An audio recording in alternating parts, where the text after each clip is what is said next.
Hi, I am Ronald Peter Giel, junior practical researcher at Spiral Lab Zwolle, which is part of the Lectorate Networks in the Circular Economy at Windesheim University of Applied Sciences in Zwolle, the Netherlands. And I'm going to speak to you about autoethnographical insights into transition from linear to circular economy, which is a transition from me perspective to a from we perspective.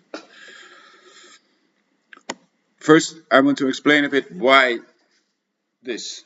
At some point in time, I had a conversation with Dr. Gert-Jan van Stam about his work at the university on the topic of circular economy, and he explained me a lot about linear economy, and I started seeing many analogies in the symptoms of the linear economy and the symptoms of addictions, which I know very well because I am an addict in recovery and I've gone through that process. And I want to show you the analogies that I found. In addiction, there's certainly when you look at addiction from the perspective of the Alcoholics Anonymous method, which is a method that looks at doing either wrong or right, following righteous virtues. And from that perspective, addiction is about powerlessness. I'm powerless over my behavior. I'm using drugs, and the consequences of it is that my life is destroyed. In linear economy, we are powerless over our behavior to follow our obsession with linear growth, and we are thus powerless over the consequences, and that is destroying life on Earth. And then there's madness.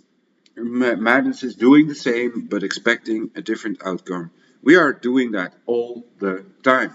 We are obsessed even with that, not changing things. And making it look different to sell it as a change, greenwashing, is not different. It's just putting a wrap around it. Like, no, I'm not drunk yet. You know, I drank, but I'm not drunk. You know, there's a difference in drinking or not drinking, and everybody knows that.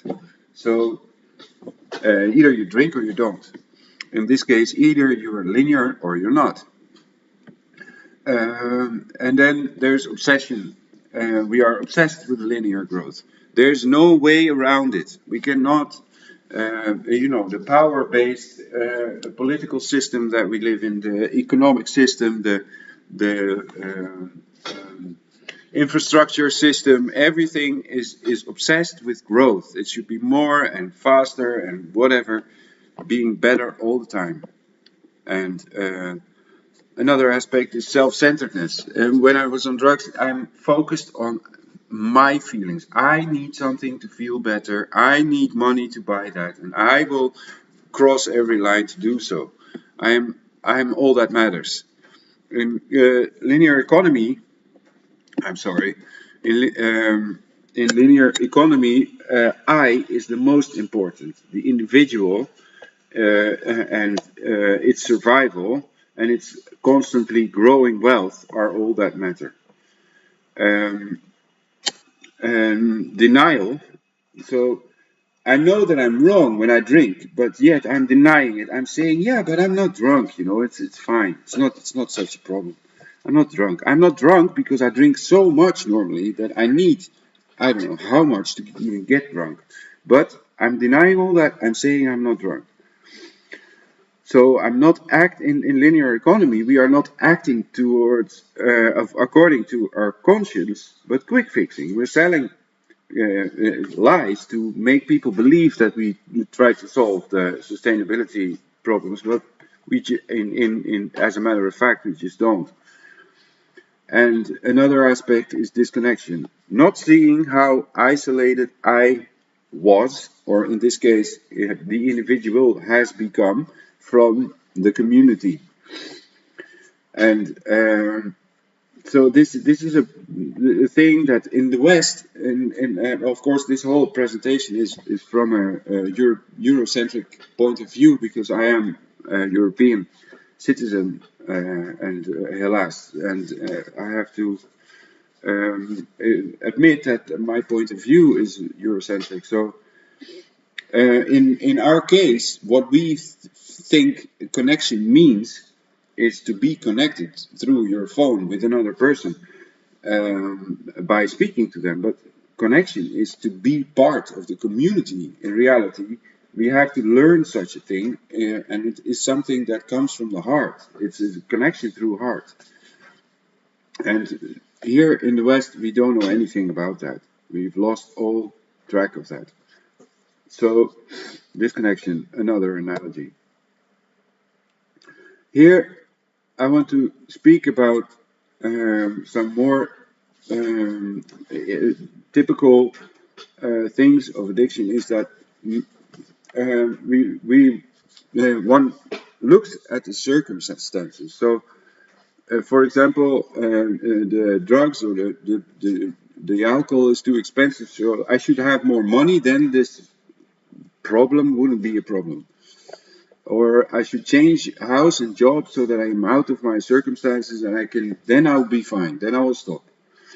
But it doesn't work that way, because fixing condition does not solve the source problem. It seems good to fix things, but eventually the pattern of the source problem repeats itself in it, and the result of fixing is more problems.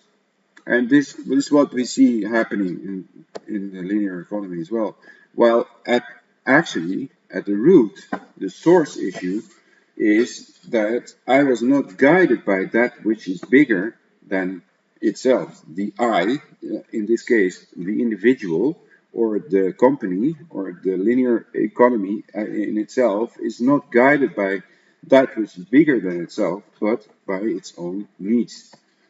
So when I let myself be led by my need for drugs, of course, this will go wrong. I will have to look at this root issue and see that my personal needs don't matter that much. There's something bigger than myself that matters a lot more. And there we come to the decision to either follow righteous principles or virtues instead of vices. And on the next slide, here's 7 virtues. Of course, everybody recognizes them. And anyone who can read knows that these things are good, and that these vices here, I took just 7 main vices and main virtues. Of course, there's a lot more detailed descriptions on this to be found, but everybody recognizes this and knows what is right and what is wrong. I made the right part green and the wrong part red, because I like to symbolize things. And the problem in this situation that we are in the linear economy, is that we have been confused. This has been going on for about 200 years, since the Industrial Revolution. And in nowadays, the world is divided, or the knowledge on these things is changed, and because the virtues became virtues, because chastity, diligence, temperance, kindness, charity, and patience lead to loss from the perspective of linear economy, and the vices, sloth, envy, greed, lust, wrath, and gluttony will lead to profit, because I can earn a lot of money on these things. And that's what is going on. So in order to change this linear economy to a circular one, I believe that anyone who is in it has to deal with realizing that this is what is going on, and changing their choices, reconfiguring their knowledge about virtues and vices, and changing their knowledge. And to explain a bit about the process of what that looks like, I have a bit more complicated slide of a conceptual framework on addiction and recovery, or slavery and stewardship. So first of all, we have the addictive behavior, consuming or producing to growth, to status, to power, to greed, to marveling in our own magnificence or whatever. And we are doing that for a reason. So if I take that away, there is something underneath that. And underneath that is a pattern of control. I want to have control over the situation, and I do that by being obsessed with growth, status, power, or greed, or whatever, so that I don't feel something else. So I'm sedating myself through distraction, short-term satisfaction, just to feel the lack of being loved. And underneath that, so if I take what am I trying to take control over? I'm trying to take control over the powerlessness, the inadequacy I feel. And I do that through denial, resentment, rancor, and uncertainty. So that's where the need for control comes from. And behind the powerlessness is a mood change. Something has happened, and my mood changed into unhappy, guilty, or shameful, anger, fear, or any other unbearable lovelessness that I have to feel. And this comes forth from an event. Something happened. There's a conscientious conflict, either from committed guilt or from inflicted guilt. And from that, I had the mood changed by not accepting that mood change. I felt powerless, and then I wanted to take control, and then the addictive behavior starts, and it all runs off the charts. So this off the charts situation, I wanted to make another slide on that because I wanted to explain what that looks like, but I think it's just unethical, it's immoral and ugly, and I don't want to show it. I think everybody knows here what I am speaking about, and the results of linear economy are repulsive, and that's down there off the charts.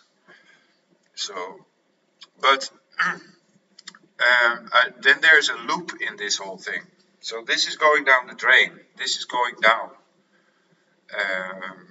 But in every step lies another trap.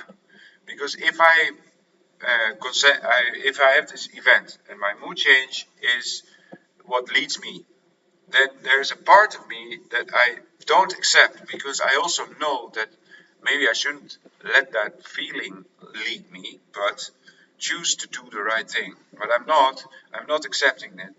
I'm denying, and that makes me powerless.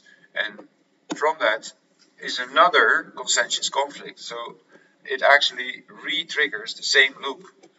And this happens again and again and again.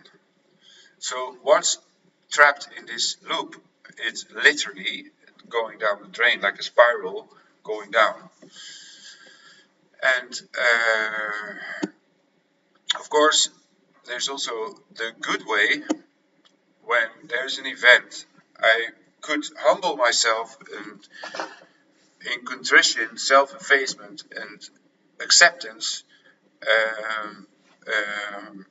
not let the mood change lead, but the principle of humility, and not let the powerlessness lead, but the processing of what this has done to me, recognizing, acknowledging errors, comprehension of impact, grief, mourning, making amends, whatever. And from that, mercy and forgiveness, redemption come forth, and I become able to be meek and to serve others, to make others' lives better, and be selfless. And from that, I become a steward of integrity, an example of integrity, which has a certain authority instead of power. And the left side, I'd like to call slavery, individualism. And the right side, I made up a word, stewardry, stewardship and community. And of course, here's another division, because I cannot become a steward straight from the addictive behavior. Neither from control or powerlessness or mood change. I will have to humble myself first in order to change from whatever stage I am in this part. I have to first go to humility and then down that process. And I'm sorry, I'm too early.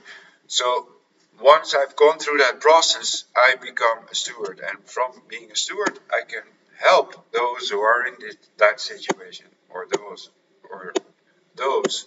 And from that, because if I help them, they also become steward. And from that, we become a community. And that's very similar to the community of Alcoholics Anonymous, or any church community. Um, and in the process of becoming steward is also the same kind of loop as in the slavery process. So because when I'm a steward, of course, I will be humble, and I will also be eager to be humble, because I want to process things in the right way and I want to do the right thing. So in every situation, I am growing, and in this way, like the slavery part is an exponentially growing sick thing, like a cancer that will just kill everything, while the steward side will grow in a healthy, loving way. And well, as you can see, if you would want to change the linear economy from this perspective, when we look at it from the through the lens of addiction, we might want to change this whole process into the steward process. And it means that every company, every institution, every person, every consumer, every producer has to face this process, which in first place is looking really difficult and really hard when you're in this part and down there. But once you start, you will notice that life becomes lighter and lighter every day. Thank you. Oh yeah, one more thing. The courage is the thing that will lead to humility. So from being down here, courage is, and hope, faith is what we need to go through this process. Thank you for listening.